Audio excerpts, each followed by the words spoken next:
In the meeting. Welcome everyone. Cycle 3, 2020-2021 academic year. I'm going to go ahead and share my screen so we can vote on the meeting minutes from last time. Let's see. Okay, so here are the meeting minutes from the previous session, November 9th. I'm just going to scroll through it. They are all, everything is in the agenda. There's a link to the, there's a spelling error here. There's a link to the, to all of these documents in the agenda. Does anybody have any issues or discussion about the meeting minutes at all? Okay, I guess we'll go ahead and vote. We don't have to vote online with it. All those in favor of approving the meeting minutes, say aye. Aye. Aye. Aye. Anyone opposed? Any abstentions? Okay, the meeting minutes pass. Let me share again now. This is the agenda. It was sent out, a second version of it was sent out. We just voted on the meeting minutes, and so now we're going to move to the items from the standing committees. The first item on our list, agenda item 3B, the technology committee. Professor Isaacson, are you here? Yes. Oh, great. I'm going to turn it over to you. Do you want to share the screen, or do you just want to talk? I'll just talk. Okay. So, hello, everyone. I'd like to report that the Technology Committee has begun distributing a faculty technology survey to all full and part-time faculty. We received 144 responses thus far, so thank you if you've already participated. We'll be leaving the survey open until February 18th of next year to obtain even more responses. The purpose of our survey is to assess the technology concerns and needs related to teaching and research in remote and on-campus contexts. And the data we'll be collecting will help us evaluate the current technological infrastructure of the college and help us make informed recommendations to the administration. And lastly, I'd like to thank the Technology Committee for all of their hard work and dedication. And I'd like to thank Provost Brown for helping us disseminate the surveys. Thank you. Great, thank you. There's no vote on this, obviously. It's been sent out already. Does anybody have anything they want to mention about this? Okay, great. Please fill out the survey. And I'm going to go ahead. Thank you very much, Brad. And we're going to go on to item number 3C, Curriculum Committee. Professor Sauter, I'm going to share this. I'm sorry. Yes, thank you. Let me, there we go. I hope everybody can see this. Is this okay on everyone's screen? Yes. So, hello, Anne-Marie Sauter here. I am presenting for your review and voting major proposal 21-04, changes to biomedical informatics program. And I am told that you have all had the opportunity to read this, so I will save my remarks for the final report. This was proposed by Professor Blair from Biological Sciences under Professor Zamir and Dean Vasquez-Poritz, and the review committee included Professor Afric as chair, Professor Burkoy, and Professor Zhang. Thank you to our subcommittee for review. The purpose of this proposal is from the Biological Sciences Department, proposing multiple changes to biomed informatics program that include changing course prereqs, contact hours, adding a WI designation, and removing some catalog verbiage related to good standing for progress of students. The rationale for this proposal is generally to correct some problems in the catalog and prerequisites and things like that. Most of the items in this proposal would fall under minor curriculum proposal changes, except for the addition of the contact hour. So this proposal helps to address several current shortcomings of the BS in biomedical informatics. An extra contact hour will be added to Bio 4050, an upper level BIB core course. The extra contact hour would allow for longer in-class discussion of the topics, especially since class capacity will increase from 16 to 24 students due to high demand. This would benefit the students academically by allowing a more comprehensive evaluation of the diverse research themes and offering a better appreciation for current trends in the field. Also, a writing intensive course designation will be added to the course. Finally, MED 4229 needs to be removed as a prereq, as the department has no plans to continue offering this course. There are other changes to prerequisites. The subcommittee reviewing this found many strengths, no weaknesses, met with the proposers and the provost office. If you'd like to leave it on a hold screen while we take questions, page 5 includes a sort of clear breakdown of what the changes are. So I will open this to questions or discussion. I think I noticed that Professor Blair is here. Yep, I'm here if there's any questions. Thank you. Okay, are there any questions from the council?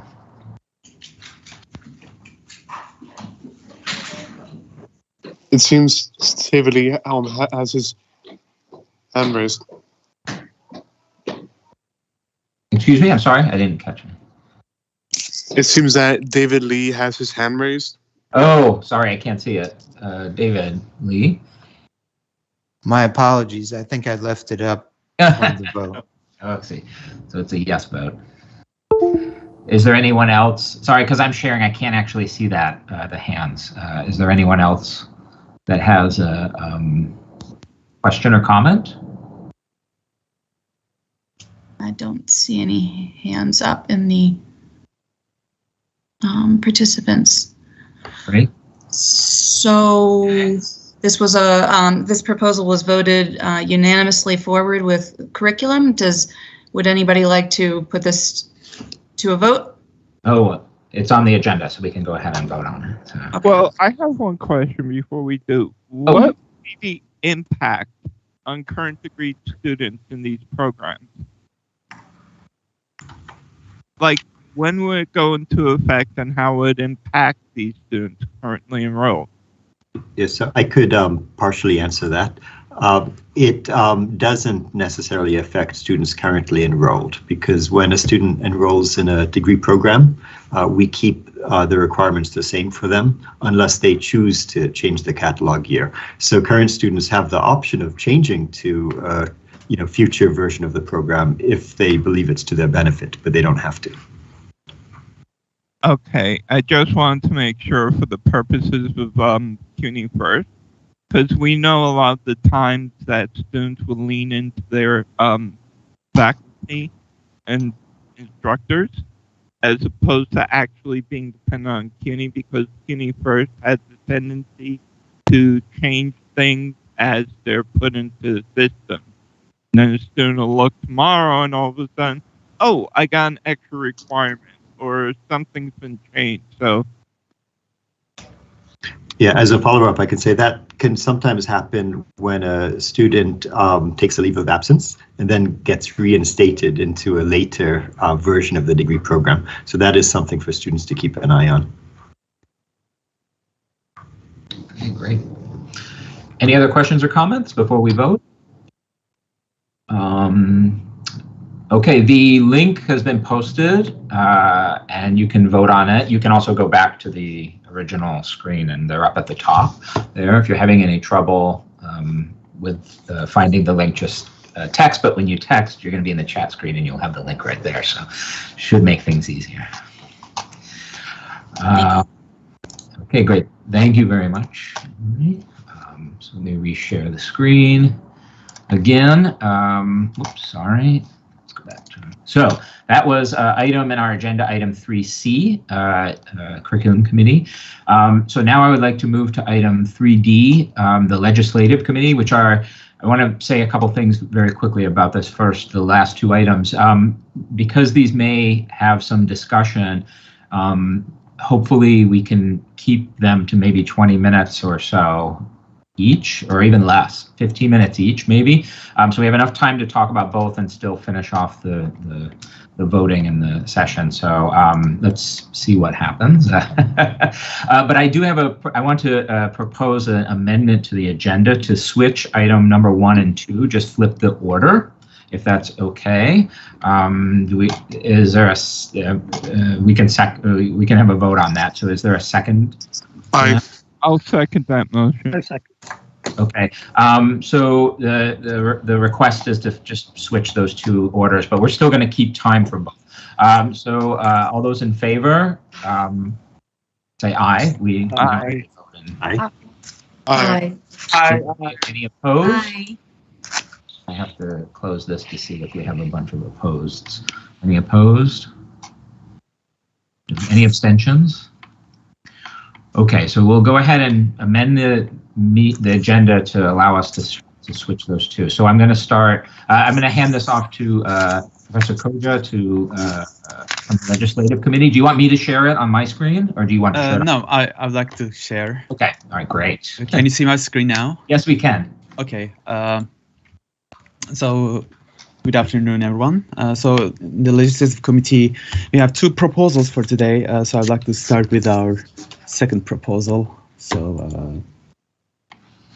So proposal number 2 is a resolution on executive search procedures. So I'd like to give a brief summary of events and talk about the details of the procedures really quickly. Then I'll hand it off to Professor Neil Katz, who is the original proposer of this resolution, for him to answer some questions.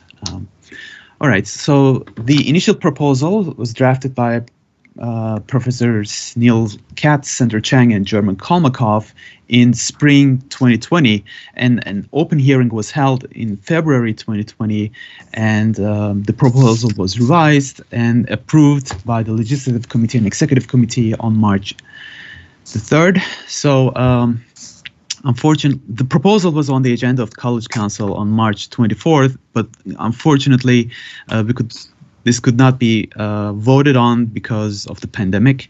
The original proposal was a change in the governance plan, and that required a college-wide vote. But under current circumstances, we cannot have a college-wide vote now. So instead, Professor Katz now proposes a resolution be passed in the College Council as a kind of a temporary proposal regarding executive search procedures. So I'd like to talk about some details. So this proposal for academic dean search, this resolution proposes the following procedures. The College Council will select a committee between 5 and 8 members, at least 3 members from the departments from the school in question. No 2 members will be from the same department. Faculty will have tenure and rank of associate or full professor. Other members not on the faculty rank will need to have at least 5 years of continuous full-time service. There is going to be a 1 non-voting student member to be elected by the student body. The committee will present a list between 3 and 5 candidates to the president, and the president will, at his or her discretion, either nominate one of the candidates on the list or ask the search committee to submit another list. The last 2 steps will repeat until the position is filled or within a calendar year, whichever comes first. For the chief librarian search, the procedure is almost identical, except there will be at least 2 members from the library, and there will be at least 1 faculty from each school. For the search of provost or administrators on executive compensation reporting directly to the provost, other than the full academic deans. Again, the procedure is similar, but this time the only difference is that no more than 2 voting members shall be from the same school or division. And for administrators on executive compensation, other than the president, the provost, full academic deans, administrators that report directly to the provost. Again, the procedures are almost identical. The main differences are at least 3 members of the search committee will have faculty rank, and no more than 2 voting members shall be from the same school or division. Also, I'd like to talk about some details regarding how the committee is formed. First, a search will be announced, and 10 days later, the nomination period will open for 5 days. The committee chair, nominated by the president, will be confirmed by a vote of College Council, and other members of the committee will be elected by the College Council by a plurality vote. So now, I'd like to invite Professor Katz maybe to fill in the details or to answer some questions. Thank you, Johnner. I think you've pretty much filled in all the details, so I'll just take questions. And let's, I'm sorry to interrupt, but let's have raising of hands perhaps by the icon so that we can, in case it becomes a lot of people that want to have a discussion. And we'll call on. So does anybody have any questions, comments? Dean Vasquez-Porras, I think. Sure, thanks. Just a simple question. For the nomination period, is 5 days the minimal amount? Could it be longer in order to enlist more nominees? It's a minimal amount. Thank you. Okay, thank you very much. The second hand up is John McCullough. Hi, thanks. What are the what is the major change from our current executive search procedure? We have no established executive search procedure publicly available at the current time, other than the standards set for hiring by CUNY and by the state.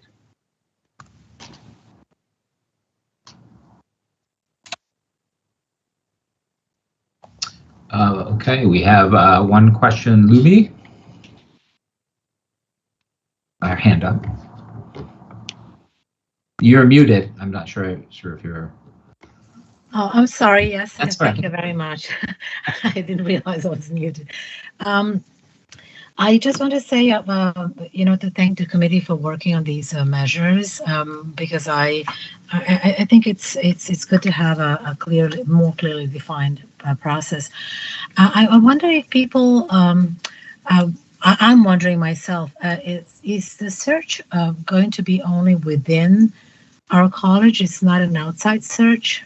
Or maybe I missed that thought, so I apologize. Is this a broad outside search? Or is it within the college search? And I do agree we might need more time. And I'm just wondering also about the nomination. The nomination process, is it long enough? So thank you. So let me make it clear: the nomination process is for people who will sit on the search committee, not for the candidates for the position. As to how the search is conducted, I think generally the parameters for the search should be set by the president. This procedure is for electing the search committee. I understand. Thank you so much. Okay, great. Thank you. Nora? Yeah, hi. I'm just wondering for the library chair, if this is consistent with procedures at other campuses or if those procedures were consulted. I'm just curious, just because, we're the only department where the chair goes through this executive process. So distributed with the proposal were summaries of procedures at other CUNY colleges, and this is done at other CUNY colleges. But of course, there's no way to emulate all of them because they're all different. So this was established. These methods were established to work at our college, and and particular attention was made to ensure that library staff would be well represented on the search committee for that position. Does that answer the question? Yeah, that answers my question. I was just curious about the process for, like, you know, whether or not things were reviewed. I understand that there isn't a uniform process in CUNY, but you know, it's just good to have a little bit of a little more context for that, and I can review the documents that Professor Katz mentioned.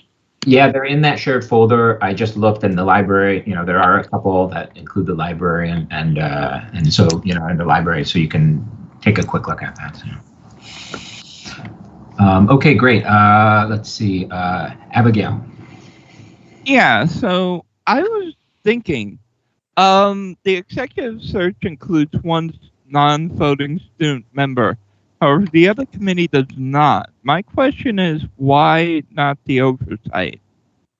I mean, with traditionally usually to put at least one student on a committee such as this, so the students have some, like, eyes on what's being done. I'm just curious as to what the rationale was behind that. I'm not sure if I understand the question, but there is a student representative on each of the committees, no matter what the search is for. Maybe we can go back. Okay, because I recall the verbal listing. I didn't hear. The executive search definitely had one student on there. I don't think I heard on the second committee you listed. I only outlined the differences between each of the different executive searches. So all of them contain one non-voting student member, like here in academic dean search, also in the chief librarian, and the other ones.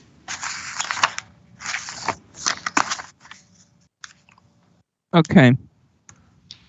Does that answer that? Okay, good. That answered the question. I think that answers my question. Okay, great. Thank you. Are there any other questions or comments at all? Yeah, I have my hand up. Oh, sorry, President Huxler. Yes, thank you. I'd like to make a few comments about this. I would say at the outset that, first of all, I do support the college having some formal procedures. I don't think this proposal as presented is in the best interest of that outcome. And I say this because of a couple of reasons. You know, first of all, you're putting a student on a committee, but you're not letting them vote. That doesn't send a good message to our students, does it? More importantly, search processes have to move with some clarity and some speed. The process laid out here is so formatted in such a way that I don't think the executive body here and the elective body, I should say, the council, can necessarily move quickly enough to provide a basis for us to initiate a search.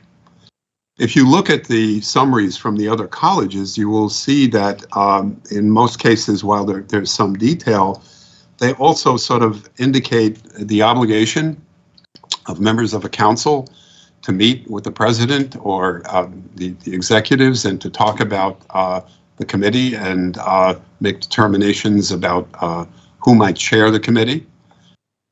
You have to understand, in some cases, if you're going to chair a committee for a particular position, someone should be well versed in what that position entails, and more so, what the larger dynamics around that position have to be. And I feel that the level of detail here is going to slow these processes up to the point where it would not be in the best interest of the college.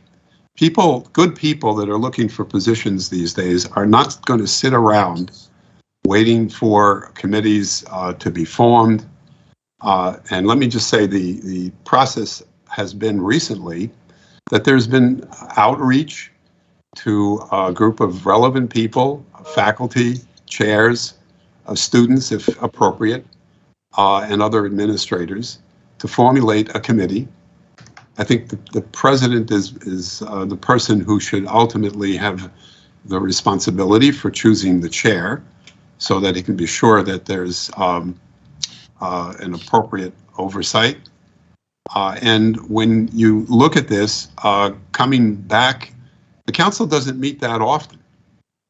And these procedures will take time, place, and you will get people nominating. It may not be the right people for a particular position. So I'm not against moving forward with a proposal, but this one strikes me as being much more prescriptive than necessary.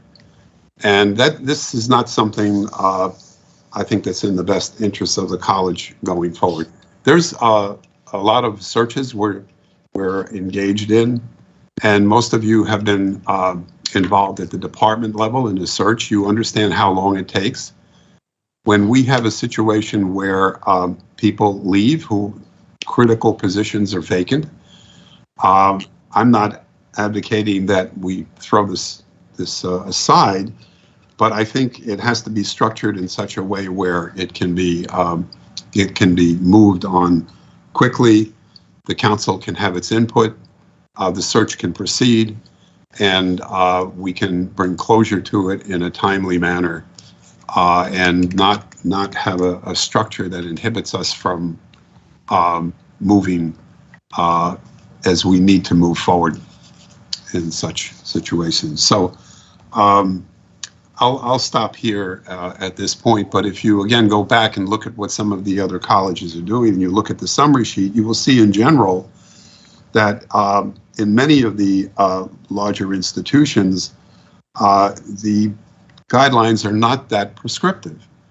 And I think that we risk here putting the institution in a position where it cannot move fast enough in order to replace senior positions that become vacant. So I'll stop there and I'll answer any questions anyone has. Well, I think Neil has a chance to, as a proposer, I suppose, answer any questions to that. Okay, thank you.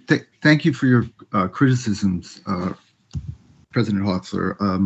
In response, I'd like to say the following things. So this process begins with the announcement of the position. And with the announcement of the position comes, public announcement of the position comes a waiting period just to form a pool of candidates. And so as that waiting period occurs, that's the same time that the committee is forming. So I think that in order to get strong candidates and to give them a chance to apply, not everyone will have an application on their desk ready just in case an attractive position becomes available.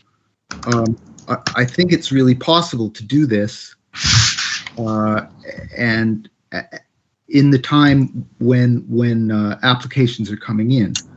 At the same time that the position is announced, the proposal is that the chair of the committee is nominated by the college president, and the college president is the only one able to nominate the chair. So I think your concerns that the search committee chair should be someone approved by the president are well founded, and that is something that's included in this proposal. In addition, the proposal does not affect interim positions in any way. So under the unusual circumstances that a senior executive would retire on very short notice without giving more than a month of notice before they left the position, then an interim could be hired at short notice without going through these procedures at all. So I understand you're concerned about having a process that is flexible and fast, but I believe that this proposal does that in given the circumstances. In addition, I feel I need to point out that the president is always a member of College Council and is of course free to nominate not just the chair, but other members of the search committee. And I think the main effect that this proposal will have is that all searches for executive positions are announced publicly, and the committees that are searching for them are announced publicly, which actually was the practice for many years, and for some reason has not been done recently. In addition, as far as the student participation is the student representation is concerned, that as everyone knows, it's certainly not the case this academic year, but in the past, the College Council has had problems with student participation, and because of that, a special nomination procedure had to be drawn up so that student representatives on College Council, which are normally elected, could be appointed in order to fill up the seats. So that in this proposal, it includes that provision in case student representatives are not elected. And but at the same time, if you have a search committee and one of the members of the search committee is not able to participate fully, it could be a problem just on the basis of having a proper search. You really need everyone to go, the same group of people to go over the candidates together, rather than having one member that maybe comes to some meetings and doesn't come to others. So because of the long-term issue of lack of student participation, the decision was made to make the student member non-voting. I think I've addressed all your criticisms. Can I follow up a little bit, Phil and Neil? Neil, I wouldn't classify my statements necessarily as criticisms. I think we all want a good process that's going to work for the college.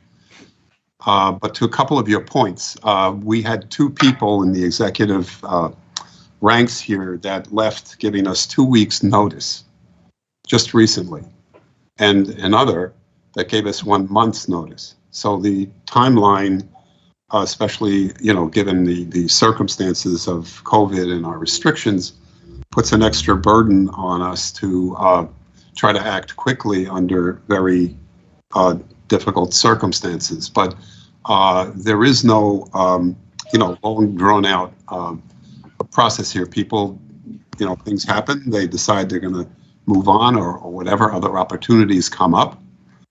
And you have to respond. Now, you can respond by making interim appointments, and we do that. But we would, prefer to do this the right way, but it has to be done in a timely manner that addresses these concerns. We've had students on a number of search committees where that was appropriate, and we leave it to the student government to determine that. How they go about doing that is their responsibility. But we've never had a problem with the students being responsive to a request for membership. Again, I think the issue really is to have a system whereby the council can provide input, can nominate people to participate, but to have this structured in a way where it can move forward quickly. There's a 30-day requirement for posting a position, but here again, there's an issue of the job description, having the appropriate people nominate themselves and making commitments. to attend meetings. We all understand how difficult that is, and just having curriculum committee meetings and others can be difficult at times. And I'm not agitating here in a way to say this is not a road we should go down. I'm just asking it to be flexible and to be set up in a way where it can move quickly. Neil, I don't know over the years how many searches you may have participated in for executive positions, but this is a very, different process in the sense that it usually has to move a little faster. And I welcome a process here that can be responsive. And this isn't the best interest of the college, that these things can move forward in a manner that facilitates replacing key people in administration. So I'll stop here. Thank you. Thank you. I've seen a number of hands have been raised, and I really would like to get to the second proposal as well. The rules are that people are supposed to only talk one time, and then I have to give other people a chance. However, you can type in, this is the digital age, you can type in the chat and so if you just have a comment, something you want to say, that's not a bad way to do it as well in the chat. So you can bring it to the attention of the entire council. But I'll start with the people that have not had a chance to talk. So the first person on the list that hasn't been able to is, gone. So the next person that is Matthew Aarons. And let's please try to keep these relatively brief. And I hate to say that, but. Thank you, Philip. I personally want to say that with the comment of the lack of student participation is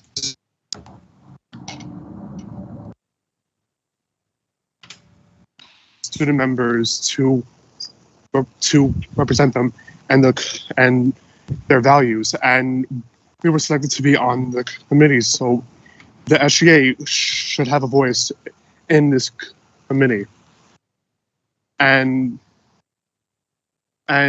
as you can tell, Abigail and I and Salamatu are always here at the meetings, which reflects on your comment about the lack of student participation. And thank you. Thank you. Arlene? Oh, sorry.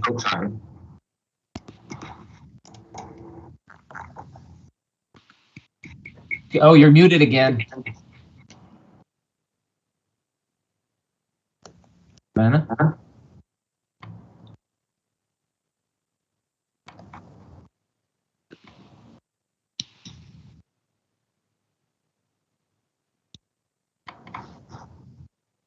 Hello? Okay, so let's go on to, let's see, Salamatu? Yes, thank you. So to piggyback on Matthew's point, I think that if that is an issue, then it is just an opportunity for the committee and for the administration to have more conversations with student government and figure out ways we can resolve that, to have more of the other students involved, because I think that one student's voice on a committee like this is City Tech students' representation. And I think that is extremely important in everything that we bring to the table in here. Yeah, that's all I wanted to say. Thank you. Great, thank you. Let's see, the last one I believe is Abigail. You can have a second comment. Yeah, I'll try and make this as quick as possible. Philip, I'm sorry. I had a question. I'm sorry, go ahead. We didn't hear you. Ahead of me. I'll go right after. You may have been muted. We didn't hear you, so I skipped by. No, I had my hands up. That's okay.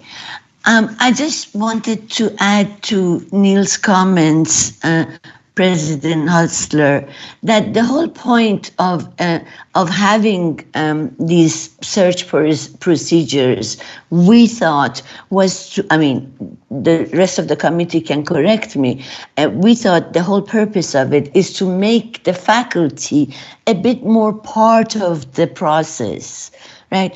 And have some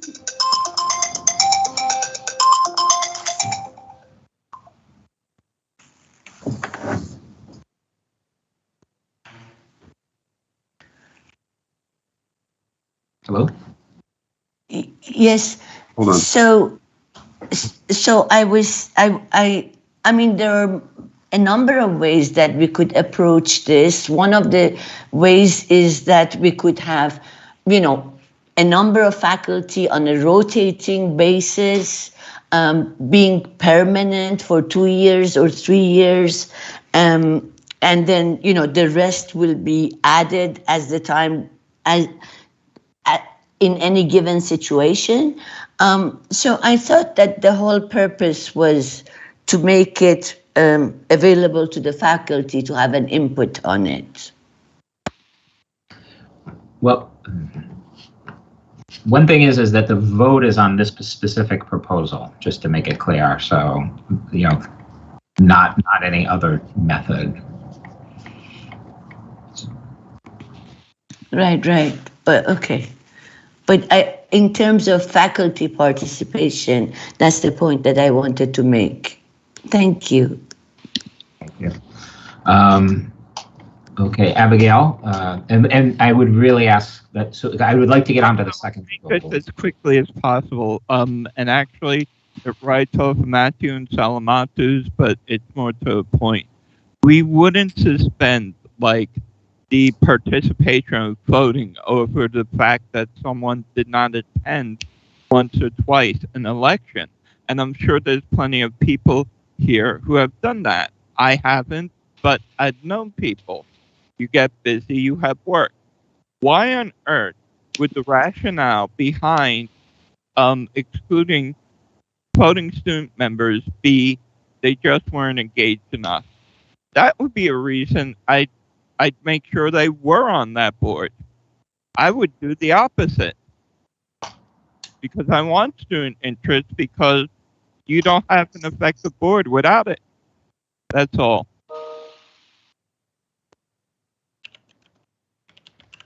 Okay, so the last comment would be Louis for second comment.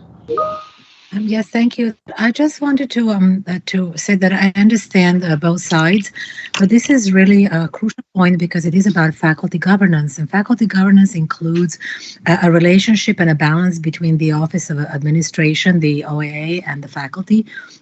And having faculty representation in this additional manner would actually, I think, in the long run, smooth a lot of other issues. And I have personally experienced those with other offices. So it's just so crucial the faculty and the offices really participate, not just in this process, but in all other processes. So although this is not a perfect proposal, I think it's a step in the right direction with possible amendments later on or down the road, or looking at all of the glitches that might need to be addressed. And also for students, because students do have to have a voice, but that's, given that this is the proposal we're voting on today, then that's what it is. But I just think in general, more faculty and OAA input and balance and collaboration can only bring better understanding. And I think that's eventually better outcomes. Thank you. Okay, so Neil has requested to say something very briefly, and then we're going to move on to the next proposal. Neil, can you hear me?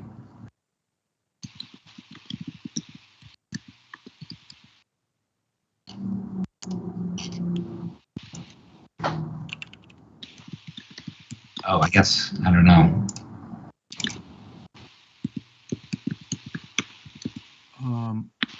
Neil, yeah, we can hear you now. I can't hear what anyone is saying, but I'd like to make a few remarks in response to what I did hear and to some of the comments in the chat. I'll wait for Philip to confirm that this is a good time to speak. If we do this, we may not be able to get to the other proposal before 2.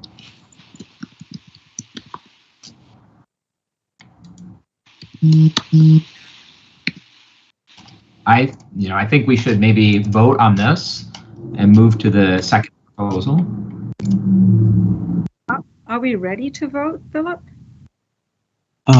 Both proposals are on the same ballot, Philip. So no, I understand. I'm just asking whether we are actually ready to vote. It's currently open, so you can vote, but both proposals are on the same ballot. So No, sorry, Janelle. I'm just asking whether there is a motion to vote really yet, because it sounds to me like there's still so many concerns that people have. Well, there's no hands raised and the item is on the agenda. So is there a motion to vote? I'll move to vote with an amendment to it. Both motions, both items are on the same ballot, which is where the complication comes from. So if you vote, you still can't submit because we have to come back here for discussion the second. At least that's the way I understood it. Can I just ask a really simple question about, so if this was approved today, when would it go into effect? Because I'm just aware that we have several executive vacancies right now. I see people in the chat saying that we should delay, and I understand that there may need to be more discussion. So I'm just wondering, I guess, if this was approved, would this apply to current vacancies? I don't know if Professor Katz can hear me. There could be a motion to table this as well. And then discuss.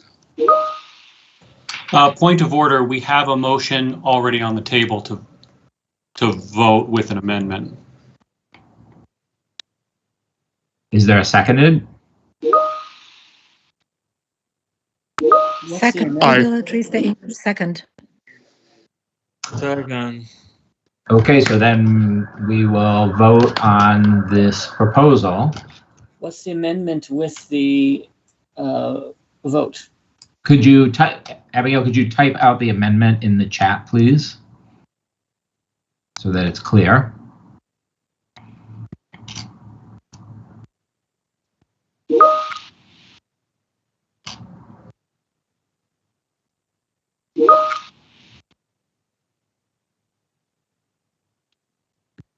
We need a longer meeting.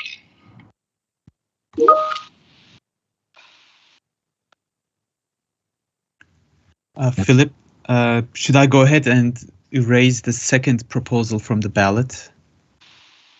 By second, I mean the first. Yeah. Yes, we can separate them out like that. All right, I'll do that now.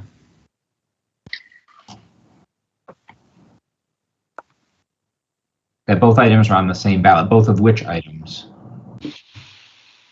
Proposal 1 and Proposal 2? Yes. Yes, they are. So I'm removing. So we're removing them. So there doesn't need to be amendment then. We're going to separate them. They should have been separated. Could you also put the link to the ballot in the chat, please? Yes, we will. Just a second. So do you want to go over proposal number 1 then? We can begin the discussion, but I suspect that unless we extend the meeting, we won't have time to vote. If anyone wants to propose to extend the meeting, we can propose to extend the meeting. Nominate to extend the meeting, Lou Bellatrix to English. I'm sorry? I'm sorry, I did not catch that. Propose to extend the meeting. So we have a proposal to extend the meeting. How long? 15 minutes?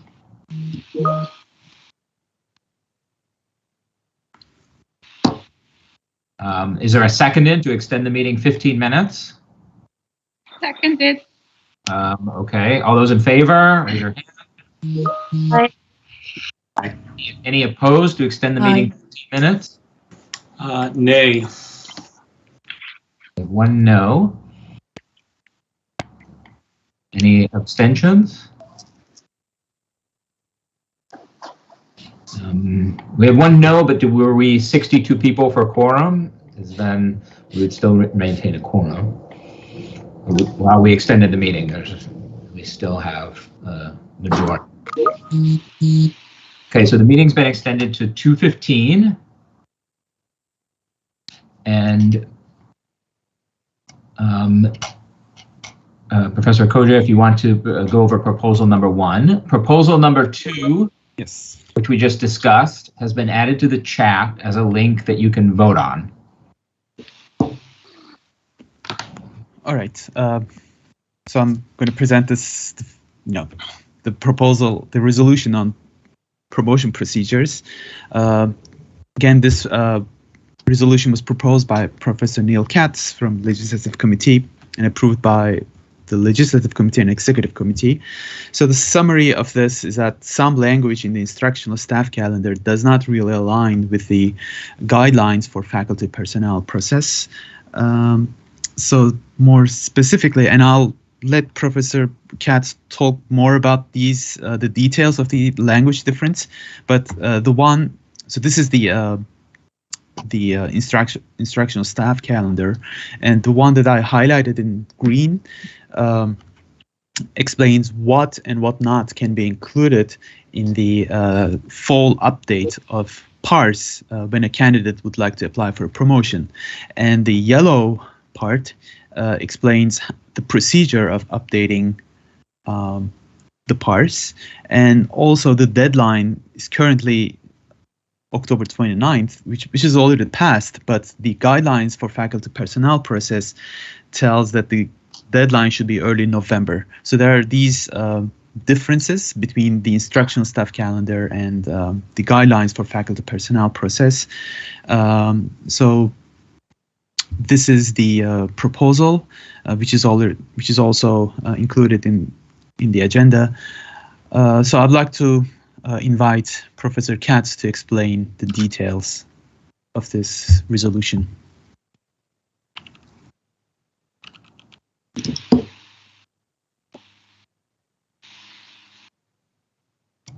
Professor Katz. Dr. Katz.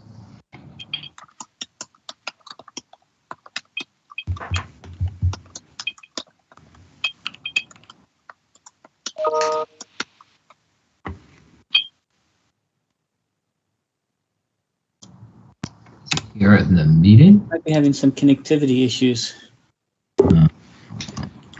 Let's see. He's here. Neil, are you there? In broad terms, the calendar doesn't changes the text of the text that we're supposed to follow when we put together our parse. So this is trying to address that.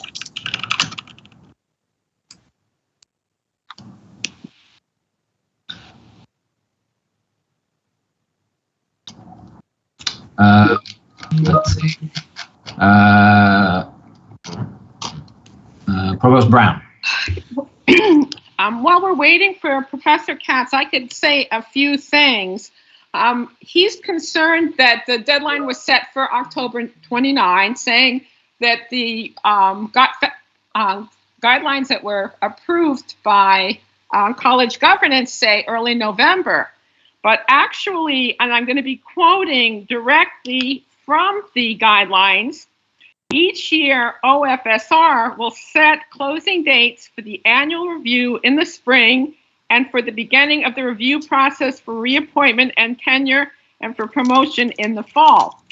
Additionally, on the table where the calendar is listed, it says the following table summarizes the timetable for the production and review of the records.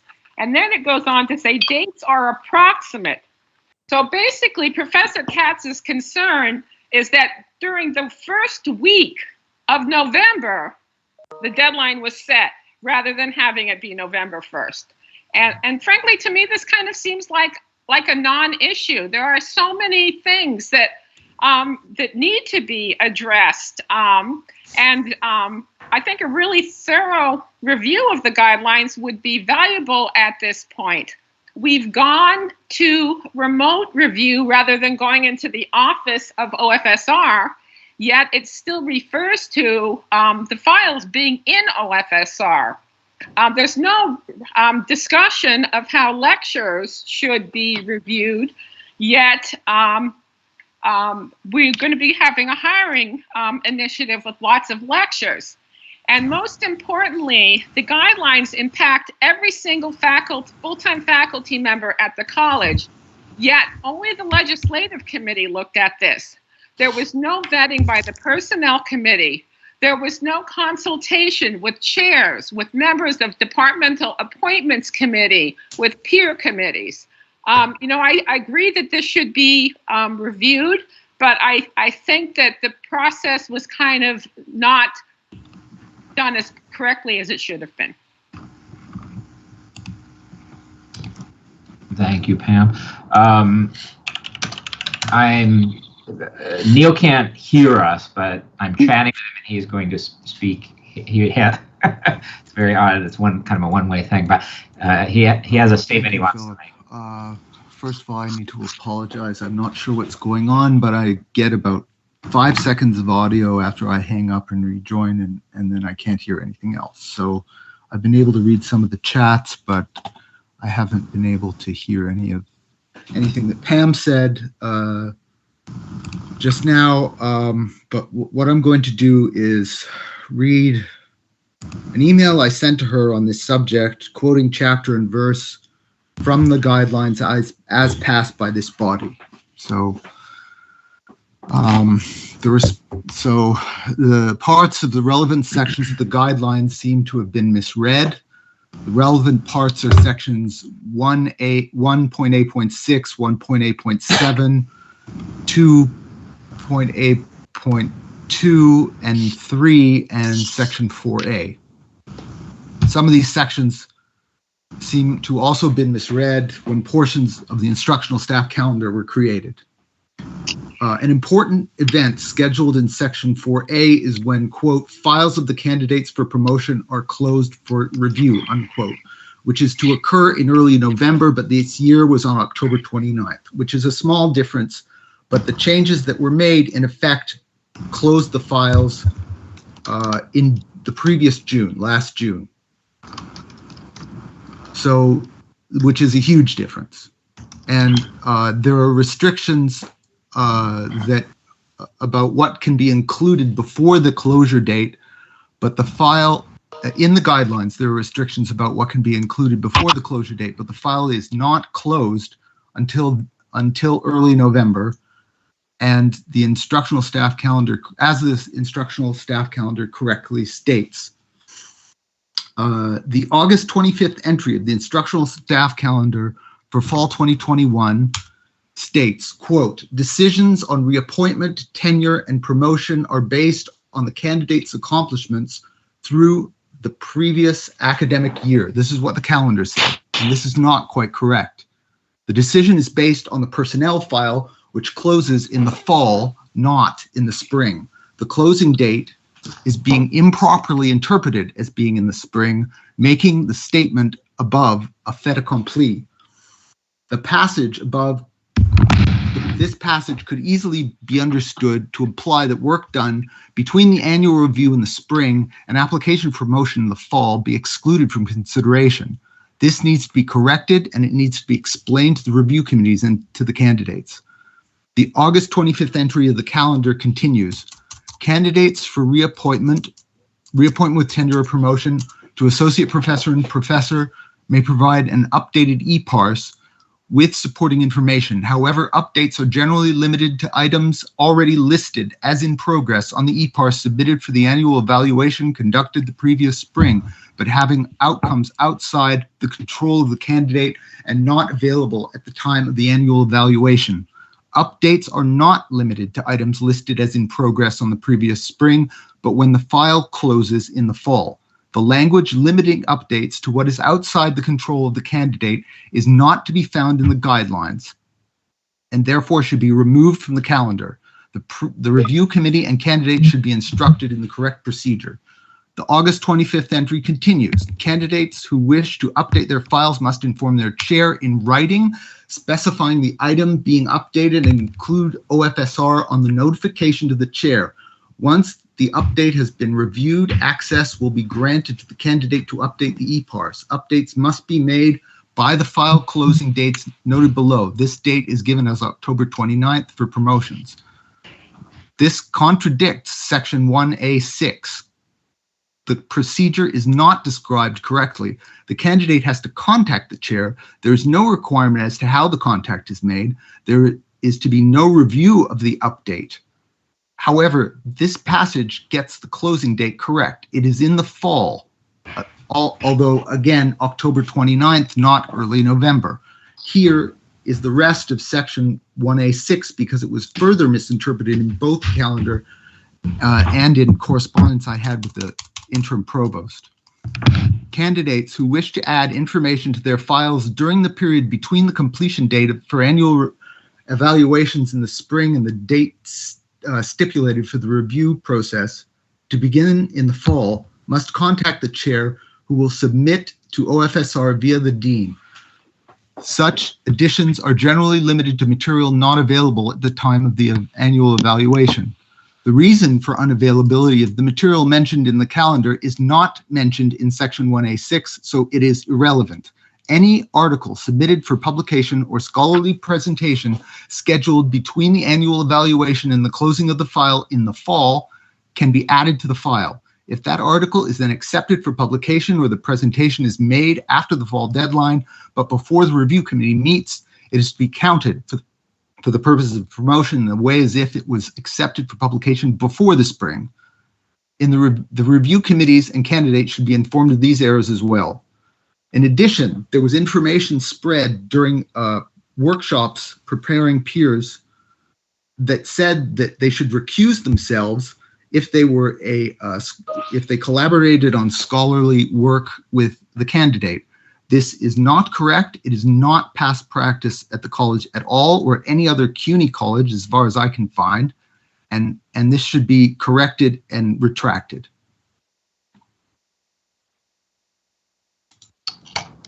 Okay, are there any comments on that?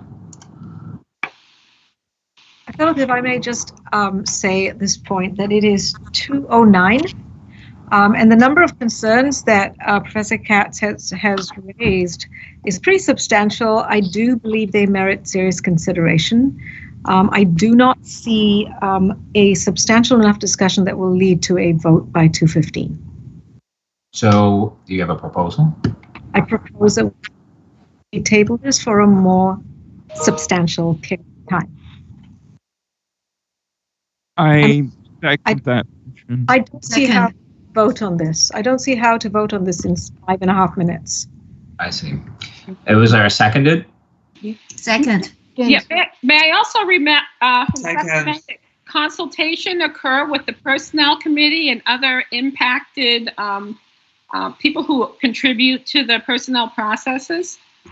Okay, so the proposal is to table this for consultation with the and has seconded. All those in favor? Aye. Aye. Aye. Aye. Aye. Any opposed? Aye. Aye. Any opposed? Any abstentions? Okay, so we'll move this to the next meeting after consultation. Okay, great. Okay, so I think that's the end of the legislative. The meeting technically lasts 5 more minutes, and of course it could go on and on, but the voting is done at this point. So, I will open it up to Provost Brown Provost Brown or President Hotzler, either one.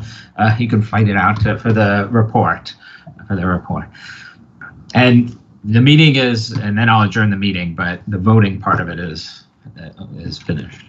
Yeah. Given the hour, all I want to just say to everybody is thank you for all your good work this semester, and wishing you and your loved ones a very happy and healthy holiday season in 2022 to come. Thanks. Great, thank you. You're muted, President Hotzler.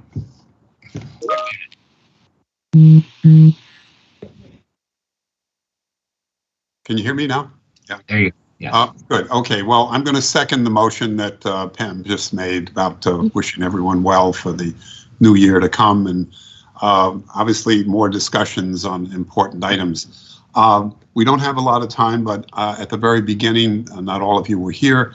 I did make a couple of comments about the university initiative that relates to hiring lecturers. And a fairly substantial number of lecturers, because based on the amount of instruction across the university that's currently being done by adjuncts, we find ourselves in a very unfortunate position. Roughly, not just City Tech, but across the system, roughly 2/3 of the instruction is currently being provided by adjuncts, and that's not tenable. As a result, there's an awareness at the highest levels, including the trustees here, that there's a need for us to engage in a hiring initiative. And although we're in the middle of a very difficult period with COVID and the pandemic, the prospects for some support for this from the state and city are actually pretty good. We have a new mayor who's coming in, Eric Adams. Many of you know him. He's been a strong supporter of the college over the years. He is very much in tune with the work that goes on here, and you may hear him, and actually his appointment for education chancellor indicates a serious approach here on his part to enhancing the educational system, and we will benefit from that and hope to be a partner in that.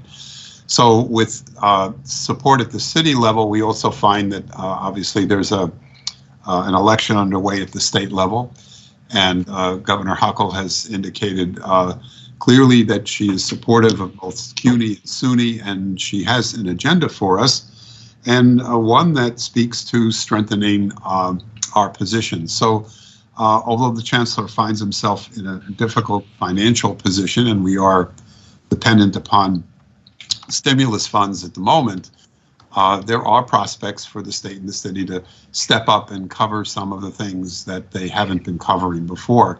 I may have mentioned in a previous meeting, it's left for the university every year to come up with the additional money needed to cover fringe benefits. This past year, that was $41 million for the city, for the state colleges, senior colleges. So when you start the legislative session being down $40 million, it doesn't put you in a very strong position. And movement at the state level would indicate that the state may finally be ready to take over that responsibility, as it has for just about every other state agency. So again, despite the awkwardness of the moment, there may be some resources here, and the university has chosen, I think correctly, to invest this in rebuilding some of the faculty and staff positions. So we spoke with the chairs the other day and talked about the proposal that's on the table from the state, which would create 1,000 new teaching positions. The majority of them would be lecturers at the lecturer level, but others would be at the assistant professor level. And I wanted to jump on this early out and get everyone focused, because obviously, while we can't make those commitments today, the state and city budgets are usually, state budget in particular, is in place by April. So if we were to start a number of searches, we would know by April the extent to which we can make new appointments based on the state budget allocations. So anyway, just to move that along, I've asked the provost and the deans to have discussions with the chairs, and we'll see how we can sort out our priorities and move forward with this initiative, which I think is in the best interests of the college, certainly. We have a few other items, but I know the time is getting late, and I'll defer at this point. We are looking forward to having more students on campus next semester, and I'm hopeful that our enrollment will, if not increase tremendously, we will turn the corner and we will see higher enrollments than we had last spring, and that looks like that's going to be the case. We have a lot of people working very hard to ensure that the students who want to register are able to do so. And we've had some discussions. I know there are concerns about having more people on the campus, but everyone here has been working hard to ensure that the campus is ready. and that we enter a safe environment. So I'm going to stop here, and I don't know, Philip, if you have anything else. Time for a question or two. Yeah, there's time for a question or two. I don't have anything myself. So any questions? No questions. Maybe that's it. Good and welfare. Yes. Is there any good in welfare before we adjourn? Anyone want to? Philip, yes. We don't yet have the quorum for the legislative committee proposal. Not enough votes. Yeah, not enough vote for. Yeah. Okay. I'm closing the ballot now. Please vote, but it's closed. Yeah, it's passed. I mean, until the meeting is over. Yeah. Well, I just want to say happy holidays. Thank you, everyone, for coming. And since we don't have any good or welfare or anything yet, and I'll apprise you on the vote. And we'll see everyone next meeting, which I believe is February 4th. I want to double check that before I send. Phil, can I interrupt? I'm sorry.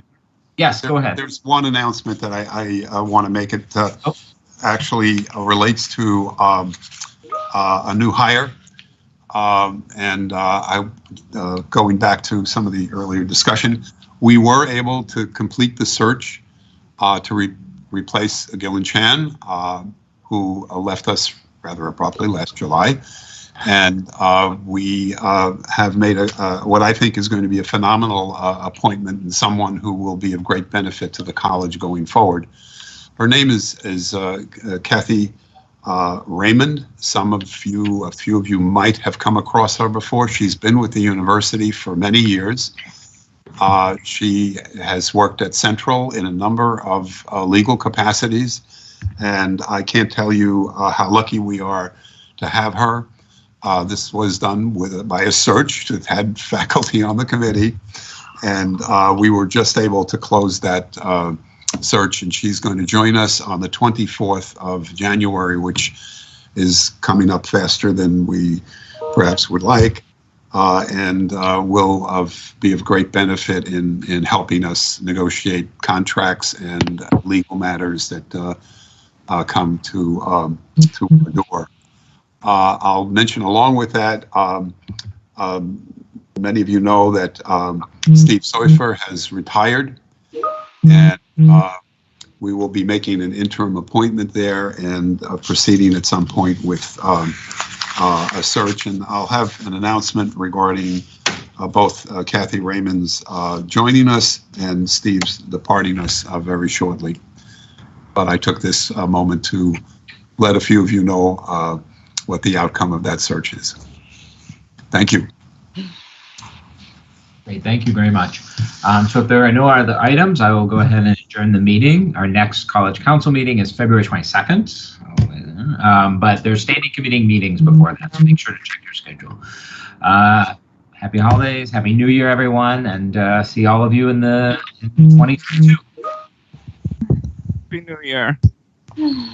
Thank you. Happy holidays, everyone. Thank you. Happy New Year. Thank you. Happy New Year. Thank you.